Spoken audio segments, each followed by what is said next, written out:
everyone, and welcome to episode 14 of the WWE 2009, the PG era TEW2013 Let's Play. Today we're doing the Tables, Ladders and Chair pay-per-view, the last pay-per-view for 2009, before we kick on to 2010, the Royal Rumble, and firmly into the road to WrestleMania. Today's show is just 15 segments. Actually only missed out a match until I realised where I was booking it, which is in St. Louis, Missouri. So you can gather that I missed out Randy Orton. So thankfully right at the end managed to put in his match against Kofi Kingston. But hopefully it's a good show. Hopefully it gives you an idea where we're looking to take the company towards the Royal Rumble. And of course with the Rumble, 6 weeks of build's perfect. It gives us a lot of time to really draw out proper feuds and know what direction we're going with. There's a couple of feuds that will last right throughout the Rumble, some maybe even to Mania, but I'm more than happy with what we've got at the moment. So I'm just going to quickly save it. So we have booked it in St. Louis. It's going to be in the Edward Jones Dome in the Mid-South. Just a fact, 59,000, nearly 60,000 expected there. That'll cover 66,000 fans. Thought it was a no-brainer. So guys, enjoy the show. Hopefully we get a good rating and hopefully it puts us in a good position to keep going. So we start off with a match between the Colons and the Hart Dynasty. I just think it's amazing that despite the fact they said we're only expected to get 60,000, we actually sold out the 66,903 for this pay-per-view. That's incredible. But in a match that had some good action, but not much in the way of heat, the Hart Dynasty defeated the Colons in 9:58 when Tyson Kidd defeated Primo by pinfall with a springboard heart attack. Match here gets the Hart Dynasty a little bit of overness from beating the Colons, gets them some momentum. A 71 C+ win there. Both teams great chemistry. Khalil's improving. Pretty happy with that, C+, considering it's our tag team division. Only one pre-show match, I just wanted to get right into the show. So we start off with some pyrotechnics, the usual boom boom boom. The show starts with the impressive opening of pyro before the lights are raised and several sections of the excited crowd are waving various signs around. The focus then switches to our announce table where Cole and the King introduces and hype tonight's show. Get their usual plugs in, etc. They basically tell us about the expected likes that John Cena v Kane's going to have, CM Punk and Undertaker and their fatal four-way is going to have, and a big match between Triple H and Shawn Michaels. 83 B+ there, great from there to good way to start the show and get us off to a bang. And about it featured great action and a good crowd. Dolph Ziggler defeats John Morrison in a ladder match in 14:35 when Dolph Ziggler retrieved the item. Dolph Ziggler makes defense number 2 of his Intercontinental title. He basically climbs the ladder to retain his Intercontinental Championship. Great chemistry between these two. It really does hopefully put both guys over having such a good rating on such a stage. More than happy with that 81B. No skill improvements. Very few negatives as well, but hopefully that will raise the prestige of the Intercontinental title to levels it didn't quite reach in 2009 and 10. And so a good match between these two. Then carries on to the next match, which is for the Tag Team Championships. And about that featured great action and a good crowd. Jericho defeated Crime Time in 14:34 when Chris Jericho defeated JTG by pinfall with a Lion Salt. Jericho make defense number 3 of the World Tag Team Championships. Good chemistry between Chris Jericho and the Big Show. Great match being the 72B-. I didn't feel it was quite right to pull the trigger on Crime Time as tag champs, and I feel there's a good wee bit to go with Jericho. But a good win there. So I'm going to keep the titles on them for now before I properly decide where I want to take Jericho for WrestleMania. Big Show, I'm really unsure where he's going. But so it's just a case of wait and seeing and how things pan out. But 72B- is still fairly respectable in that sense. And about the featured great action and a good crowd, the Legacy defeated the World's Strongest Tag Team in 11:53 when Ted DiBiase defeated Mark Henry by pinfall with a Dream Street. 80B, this match was firmly placed because I needed something for Legacy to get them over, and especially with Ted DiBiase gaining some momentum, getting the victory over Mark Henry. But it's good to see even our mid-carders are getting really good ratings on the pay-per-view, so delighted with that.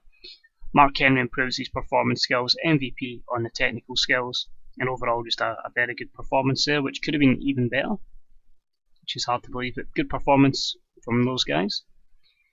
Next up, ECW General Manager Tiffany comes out and she announces that Christian will defend his ECW Championship against Shelton Benjamin. Only a 59C because of Tiffany's lowerness, but hopefully that could give her a little boost. The match itself, a massive disappointment, and about it featured great action and a good crowd. Shelton Benjamin defeated Christian in 9:57 by pinfall with a paid up. Shelton Benjamin wins the ECW World Heavyweight title. That's a 52D+, very poor, disappointing match from them. I've got to see why that was so bad. Just because it was basically two faces, the title prestige, and trying to go all out. But at the end of the day, I felt it was best putting the title on Shelton. Christian I'd rather take away from ECW and use them elsewhere. So that was the reason the title's not on Shelton. Just really disappointed that, in fact, I know it was a two faces, but it does happen in wrestling, and it was only 52D+. But as what it is, and we have to move on for there, and hopefully we can raise the prestige of the title with Shelton, and Christian can give us some good feuds, probably away from ECW in 2010. Next up, we've got a promo with The Miz. Tonight, I, The Miz, defend my United States champion against that championship even, against that undeserving piece of crap Evan Bourne. I mean, really? What has he done to get a title shot? One upset victory that he got lucky in? That entitles people to a title shot now? Really? I'm a star. I'm the future of this company. I don't do flippy flips like Evan Bourne because I'm The Miz and I'm awesome.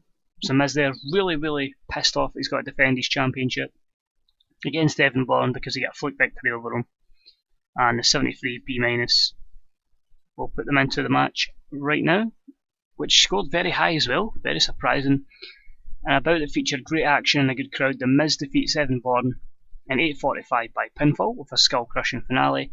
The Miz makes defence number 2 of his United States Championship, 81B. Still don't think it's time to take it off The Miz. I think we're going to run with it for a while.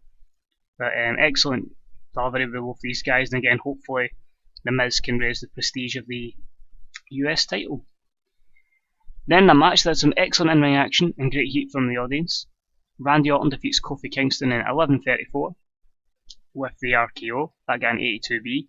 I did want to put Kofi over, but then with it being in St. Louis, Missouri, I thought, right, we'll put Randy over. That makes perfect sense. But hopefully it can elevate both guys and continue this feud for a wee bit longer.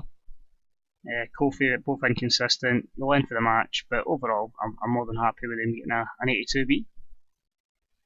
Then I have a video hyping up John Cena versus Kane. That gets an 85B+, so perfect there again.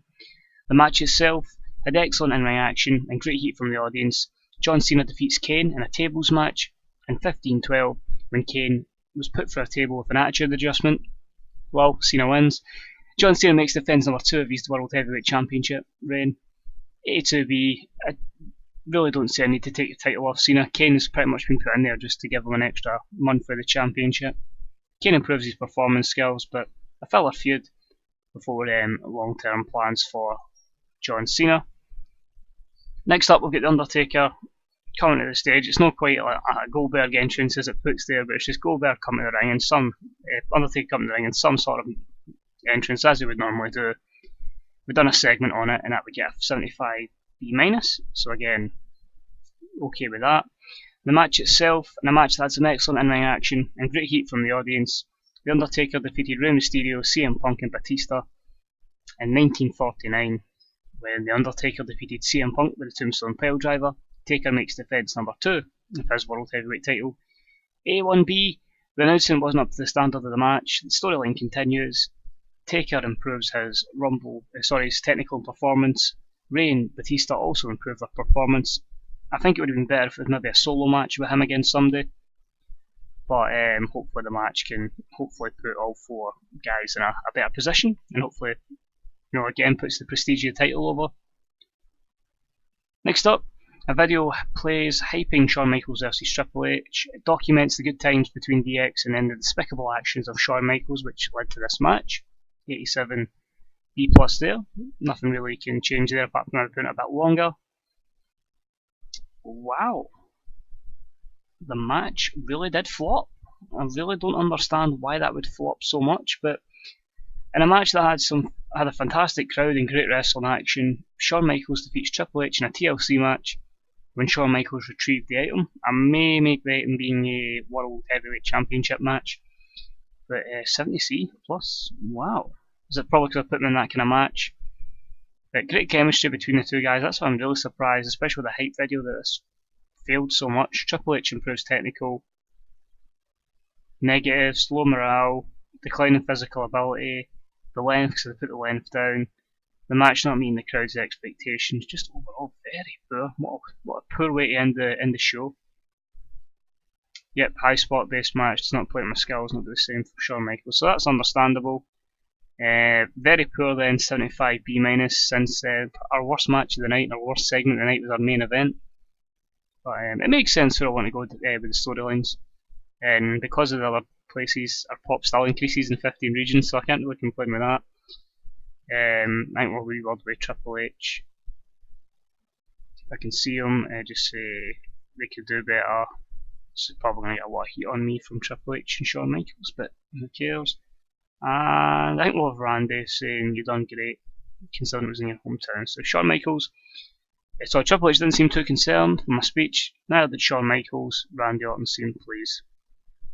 But pretty disappointed that's how it ended out. But you know, you learn from TW, you learn that as much as it would make perfect sense from a storyline perspective, Shawn Michaels and Triple H in that environment, maybe the match would ultimately suck. But people enjoyed the show, I suppose that's good there. We'll have a wee look at emails. Dylan Klein wishes to come up, and the buy rate was a 5.54. So as I say, we have 6 weeks worth of build now until the Royal Rumble, so a lot of time to get a card together and decide basically not just where I'm going for the Rumble, but the Elimination Chamber and WrestleMania as well. So thanks for tuning in and watching this video, guys. I hope you enjoyed it.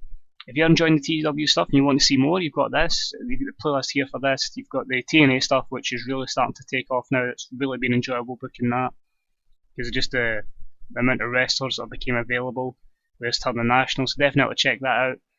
Again, usual, if you liked the video, please leave a like. Any comments in the old comments section below. If you haven't already subbed, hit that sub button as well, and that'll drop these videos in your inbox. And until next time, it's 21 Maxwell. I'll speak to you all real soon. Bye bye.